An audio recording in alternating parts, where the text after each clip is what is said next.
Okay, ladies and gentlemen, welcome aboard. It is Transformation Tuesday. Yes, we are on Monday evening. However, I do that for a very specific reason. More on that in just a moment. I have a special guest. I'm so excited to bring you tonight, dear Miss Fatima here. And let's say bring her on and say hello real quick. And let me get the right button. There we are. Say hello, Fatima. So great to be here. We're, It's such amazing having harmonious healing. We are in this amazing journey, and I thank you for inviting me over.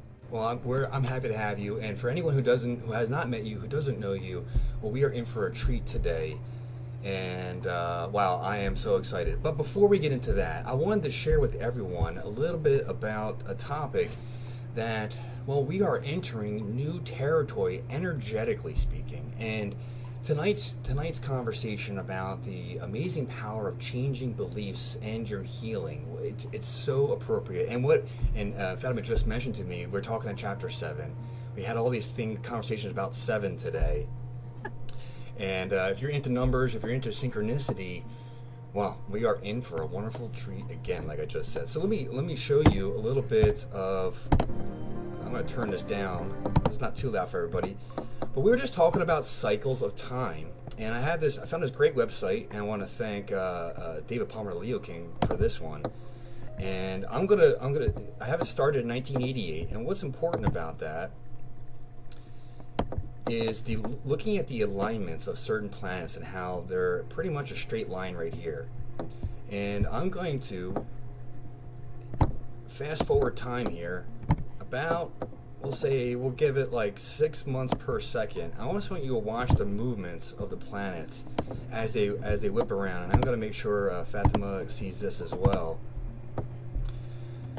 And pardon me if anything slows down too much. There we go. So watch, this is fast forward now. We're talking 6 months per second. And you can just see how Jupiter moves around. But look in the background, Neptune and Uranus just moving real slow. Now this is 1988 we're talking. And as a starter, but we're moving into we're all the way in the 90s by now. And let's see here. Letting it keep on move. And let's see where we're finding ourselves. We're in 2008.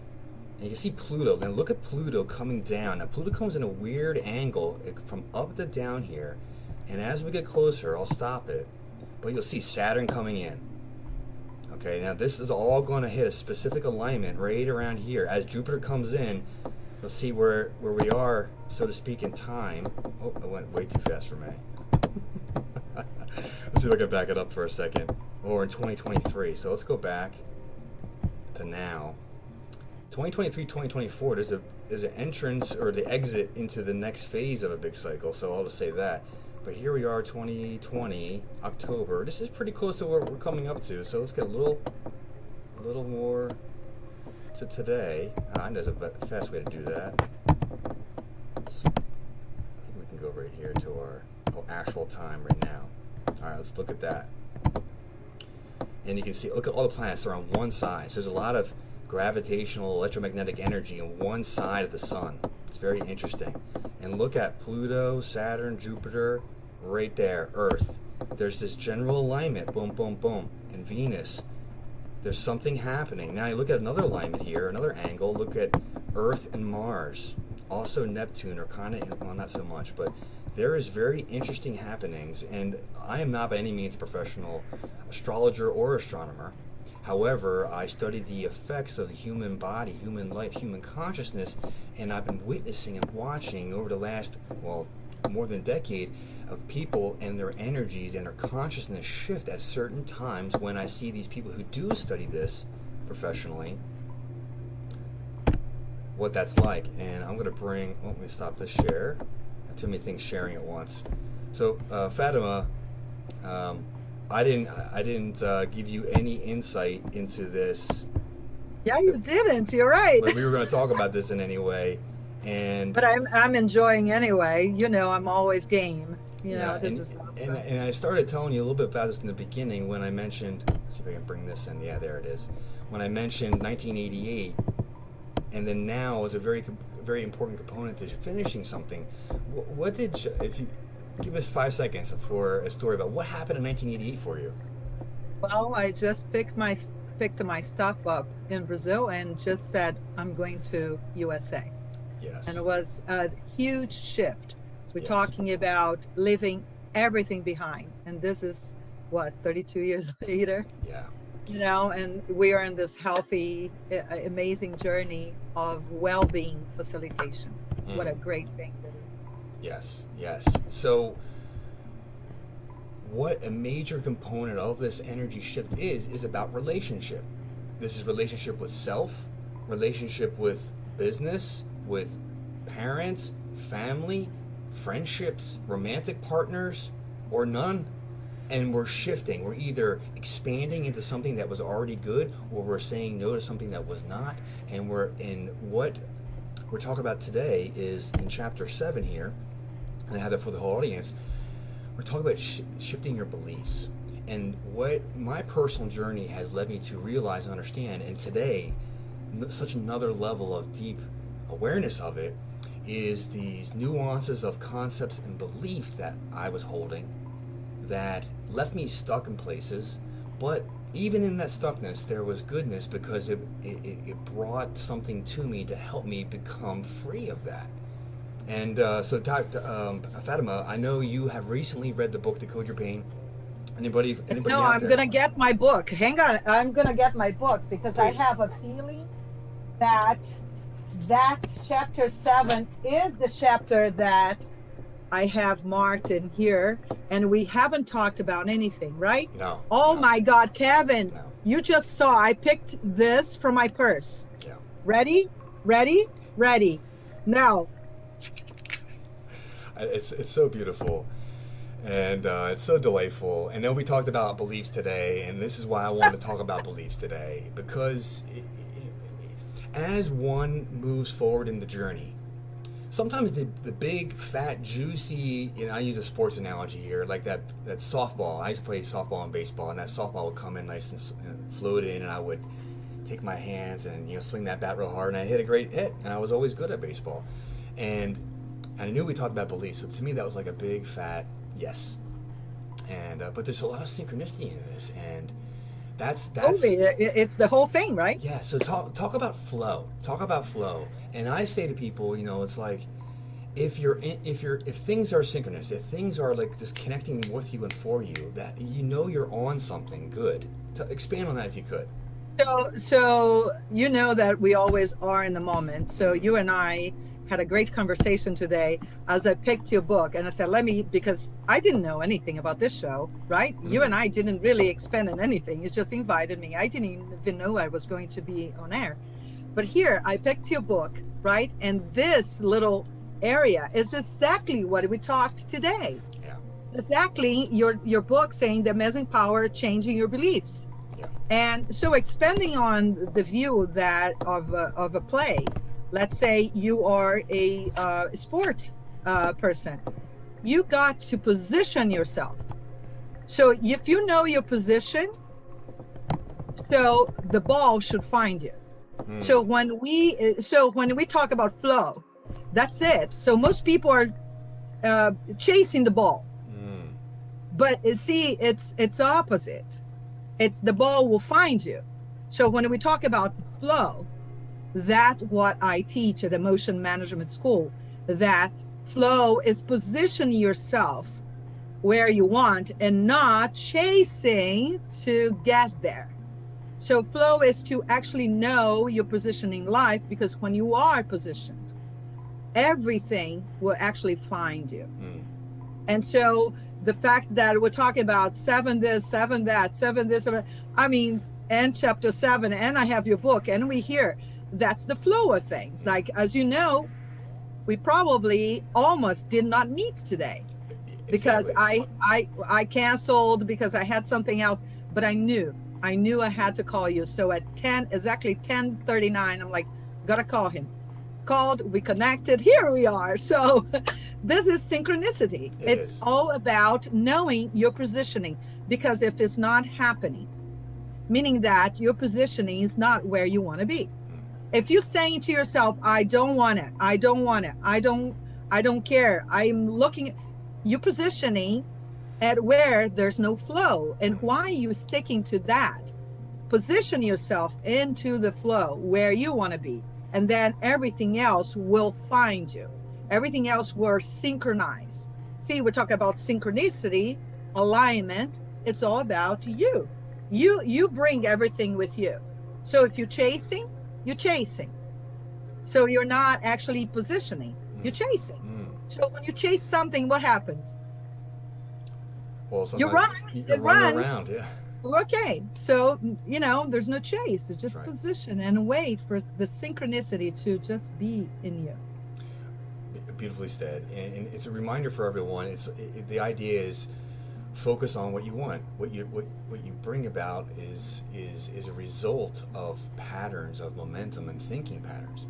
And wow, that's a statement I was wanting to say. What you think about is what you bring about. And if you continue to focus on the things that are the negatives, or the things that you, like we just talked about, we don't want, well, that's what you're putting your attention, your focus, your awareness, all the radar is on things that you don't want. So now we just want to shift that focus, and it can be subtle. And in the beginning, it's easier to find some of the big ones, though. As you move forward, and this is the sports analogy I really wanted to get to, is it's like at the end of the baseball game or at the end of the football game, it's close, and at the final components of the game, and it's the hardest time of the game, and that's when the real work is needed, and it's the momentum of all the other work that has been that drove you to that point. So even though it's felt really difficult for people lately, and it's felt challenging, this is where I've been talking about. This is where the diamonds, from the coal become the diamond, from the grapes you get the wine. This is the point of life where we have to continue to find our way through hope, through connections, through understanding. If we focus our mindset, if we focus our attention on the things that we do want, the things that do bring us joy, well, then those are the things that show up. And it's the work of maintaining that focus the best as you can. If I may say something, as I came home, so my husband started talking about politics, and I don't engage on that, although I do know what I want. So I said something that just came out of flow, and I said, be the president that you want to be, and the president that you need will show up. And you're saying this to your husband, to be to that. my husband, to be that. So he said, it's easy for you than for me. I said, at the moment that you see that you cannot, that moment you became that you cannot. So this is what I teach every day, Kevin. I teach to my students, I teach online, and that it's much more than wanting to do something or wanting the world to change. If you're not that change, you cannot see change, because you and I know that the brain seeks similarity. So therefore, you need to be that to attract that. So I need to be the president that I want to have. I need to be the husband and the wife that I need in my life. I need to be the best kid there is for me to have the best kid. I need to be all that for me to have what I want. I need to be, everybody talks about think and grow rich, right? You and I talked about that. And yeah, you need to be that for you to have. You cannot desire only. You cannot you have to be that. You be what you wanted to show, because you are the one who manifests that. You become that. And so it's quite amazing. So I was seeking someone like you for me to interact and talk, because I desire to exchange this information with the world. So therefore, as soon as I became the person that I wanted to speak out, you appeared. That's it. Simple as that. It's a simple thing, and yet there's this nuance of awareness of your own thought. I find in my personal experience, there's like these aha moments when I hear that little whisper of a doubt. And as I got better at doing it, and I call this the monkey mind exercise. Oh. And maybe nonetheless. So the point is that it's like the mind, if it will drift, and there's a phrase that comes in, and if I'm aware, I noticed the phrase, and when I noticed it was something that was out of building towards the vision I've set, or out of a positive affirmation, or just, in that negative space somehow. That was then the next area I wanted to work on, and that became the protocol. And one of the things you've helped me, it's interesting how many people have showed up in my life over the last month about adding this next little piece for me to help others understand this next piece. Is, okay, you've worked on, we'll say, pulling the weeds, if I give you a planting analogy, but now you got to plant the seed. And so this is aligning with, well, what you do want to become, what you are. Speak to that. And most people can't get the garden they want to have forever. They just see the difficulty of gardening because they don't feel like gardening today. They don't feel, if I continue the analogy of planting, I can't get days in my life to garden. I cannot, I don't have time to water. So many excuses. And that is why you don't have the garden that you wish. Because everybody loves the flower from the other garden, but they don't take in account how much time it took to prepare the garden for that flower to come. So you see what I'm saying? So we're talking about garden analogy. I mean, I just came up with that now, but it is pretty much that. If people coming in my life and says, "Oh, Fatima, you're always so happy. Oh my God, you're so bubbly. Oh, what a great career you have." Yeah, spend a day with me. You will see how much I spend with myself. I spend time with myself. I meditate in the morning. I have a routine. I write. I do work every second so my monkey mind doesn't take over. So I'm constantly working and using tools. I mean, I told you, I'm going to share with you the DCD tool by Dr. Augusto Curi, which is my mentor, my professor, my friend, which I really, really love his work. And I have, made that a way, even though the school is based on that work of the multifocal intelligence theory. And so therefore, the only work, if I could say to anyone, if the only work they should really spend time with is not only to have the journey of the within. It's not only that, it's actually to know why they think. Spend time knowing why you think, why it's so important, for you to know what you think, because what you think becomes. You're creating your life through the thought. That's a beautiful point. You're the first person I've heard express it that way. And as far as the self-cultivation, this is something that is now. The more I am in the professional world, out of school and out of college, and I steep myself in mentorship and management and helping, basically connecting to people that have experienced many things that I am working on experiencing.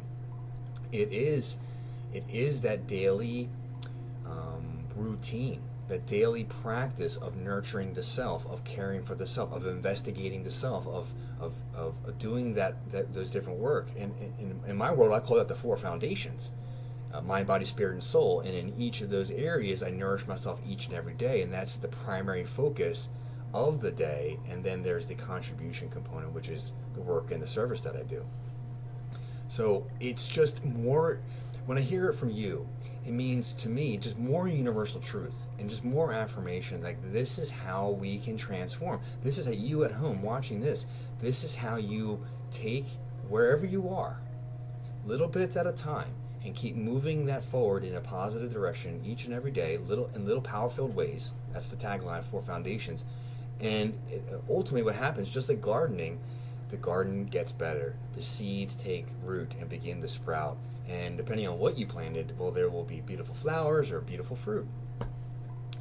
And the analogies just continue to go, because we are nature. We are very much in a symbiotic relationship with nature. And as we cultivate ourselves, well, our life becomes that as well. my mentor, Dr. Gusto Kuri, quite often say, he asks the audience, he says, do you have a beautiful garden or do you have a trash land? Are you caring for your garden or are you making that a mine, ground? Because your mind should be cared like a garden every day, because from your mind is where your life becomes. That's very true. And people think the life becomes just like saying, well, yeah, it is just like saying, but before you said it, something else happened in your mind. And people are not aware of that, Dr. Kevin. Yes. They're not really caring for the thoughts, and they just allow the brain to just think and think and think. They're not actually qualifying the thoughts. Instead, they just quantify, and they think that to resolve a problem, they need to think. We need to make better, and teach and share our information so we can actually help people to be better thinkers, Right. So through the thinking right, let's say, thinking right and manifesting the life they want, and avoid being sick. How those things go. Well, the idea of accurate thinking, it's an art in itself, and I would request that is into our school systems.